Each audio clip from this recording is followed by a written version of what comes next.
di bumi sang rua jurai nak bertanya tas, janganlah disingkat, pakai us lah. Ini jamaah ini kadang ada yang nulis di sini tas, rupanya usnya di situ. Us. Selamat datang us. Tasnya di sini. Hebat masyarakat desa Semuli Jaya. Bagaimana sosok ideal seorang menantu laki-laki dalam Islam? Laki-laki memilih perempuan sifatnya 4. Tungkahul mar'atu li arba', perempuan dinikahi karena 4. 5 liha, kaya, wali asabiha, keturunan baik-baik, wali jamaliha, cantik, wali diniha, karena agamanya. Jangan pandang karena hartanya, harta akan binasa. Jangan pandang karena uangnya, uang akan sirna. Pandanglah karena taat beragama, karena itu yang tidak akan lapuk, karena hujan tak akan lekang karena panas. Laki-laki memilih perempuan 4 sifatnya. Sekarang dibalik, perempuan melihat laki-laki 2 sifatnya. Idza ja'akum man tardawna dinahu, kalau laki-laki itu baik agamanya, wa khuluquhu, baik akhlaknya, fazawijuhu, nikahkan dia dengan anak gadismu. Bu, kalau baik akhlaknya, baik agamanya, nikahkan dia dengan anak gadismu. Siap? Yang bilang siap tuh ini yang punya anak. Jangan kau tengok kendaraannya. Kalau datang naik ojek kau usir pulang. Kap 70 kasih air putih, Kijang Innova kopi susu, Alphard masuk, rupanya 3 bulan angsuran nggak dibayar, Al-Fatihah.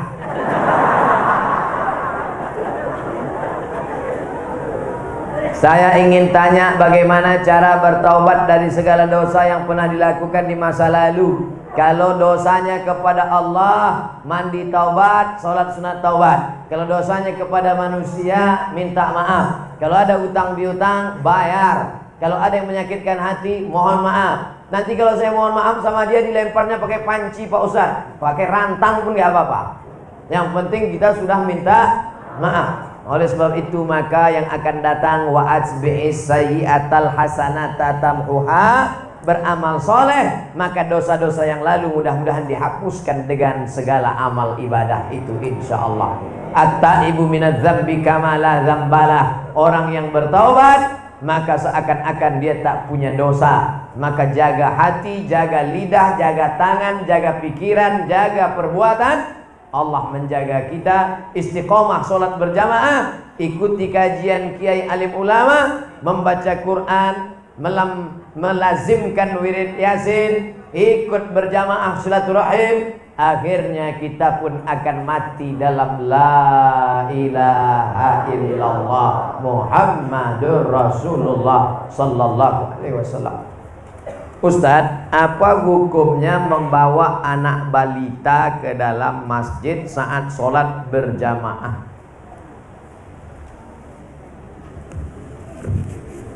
Ada sebagian pengurus masjid anti sama anak kecil. Kalau nengok anak kecil, pulang. Naik darah tinggi, kolesterol naik. Kalau di Masjid Al-Muhajirin masih ada anak-anak lari-lari, lompat-lompat, jerit-jerit, berarti 20 tahun lagi masih tetap ada sholat berjamaah. Takbir. Anak kecil dibagi 3, siji loro telu. Yang pertama namanya sobi, 4 tahun ke bawah. Yang kedua mumayyiz, kira-kira sudah bisa membedakan mana baik mana buruk. Mohon maaf anak ustadz, ini mumayyiz. Mumayyiz artinya kalau diginikan, diam ya nak, duduk ya nak, mumayyiz sudah bisa. Tapi kalau yang sobi tadi yang 4 tahun kita ginikan, diam ya dok, kita pula diginikannya.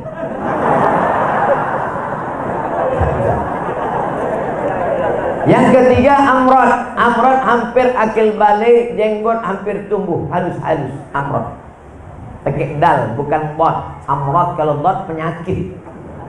Sobi mumayyiz amrad, yang dibawa sholat ke masjid mumayyiz.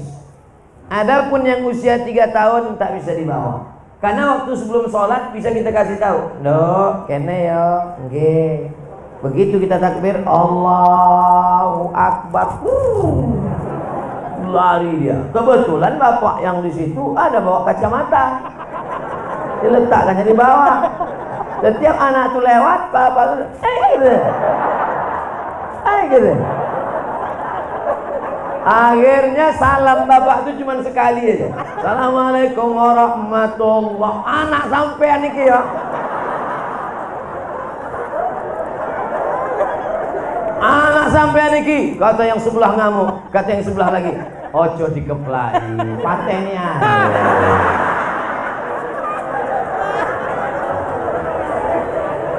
Oleh sebab itu maka yang di bawah itu yang mumayyiz.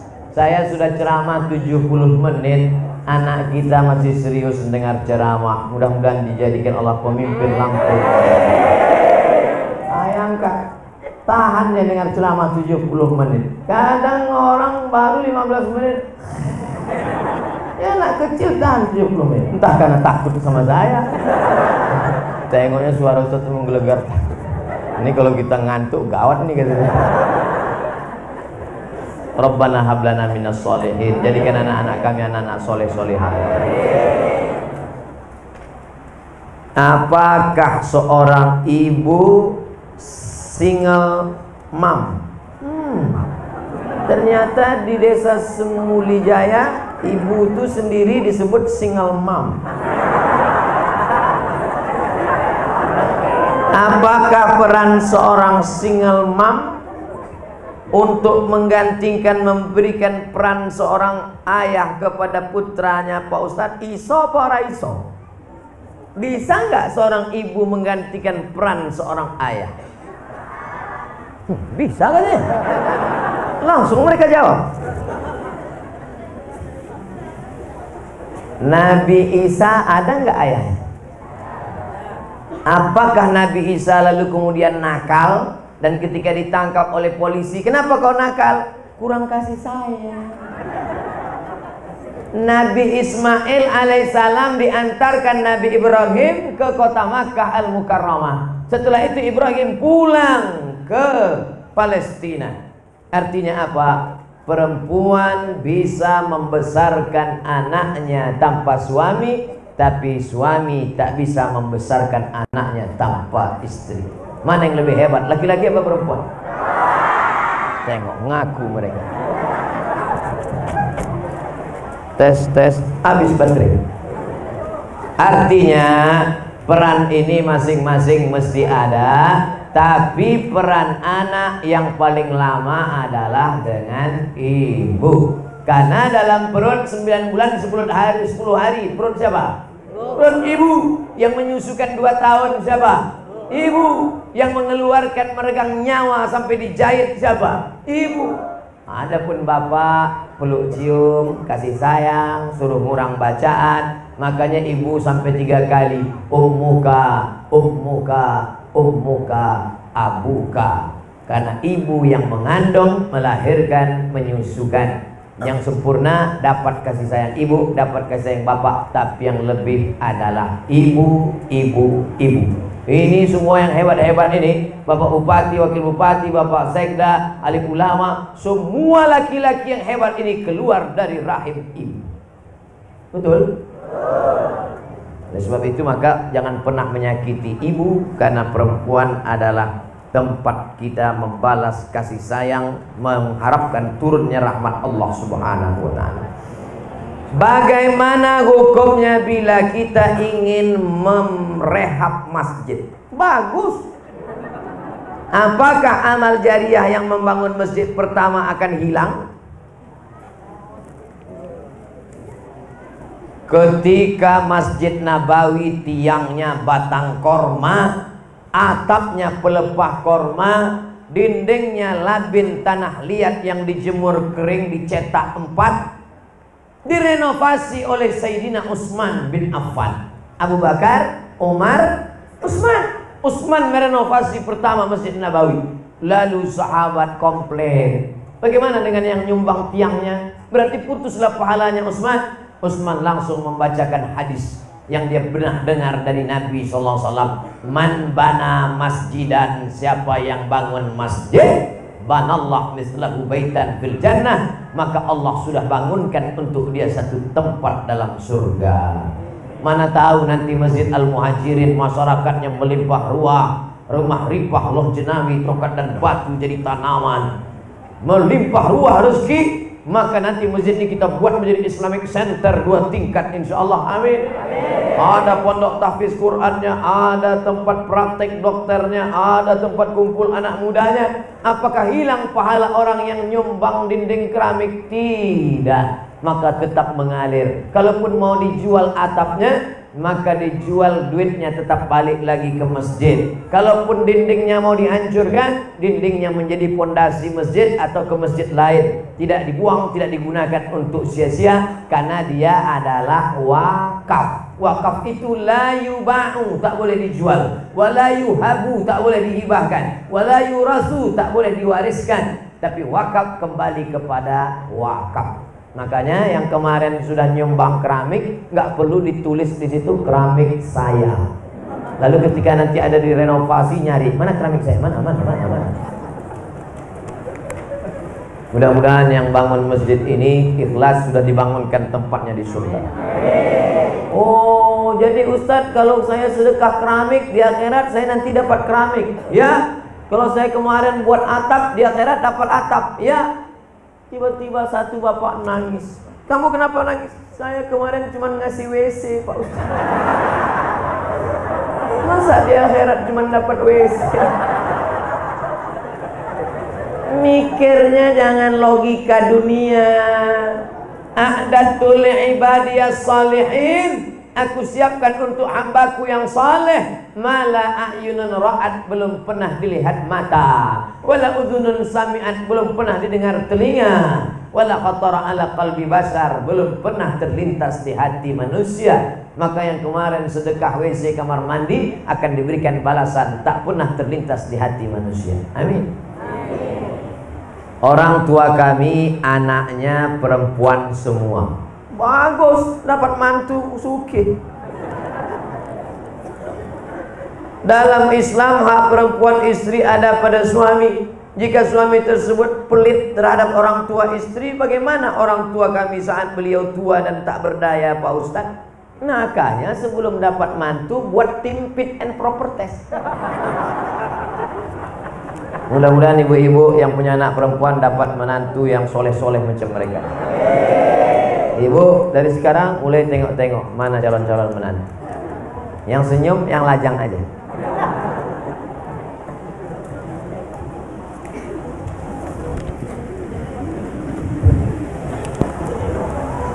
Kewajiban laki-laki pada perempuan: kasih makan, kasih pakaian, kasih tempat tinggal, beri pendidikan, beri perhatian. 5. Makan, pakaian, tempat tinggal, pendidikan, perhatian.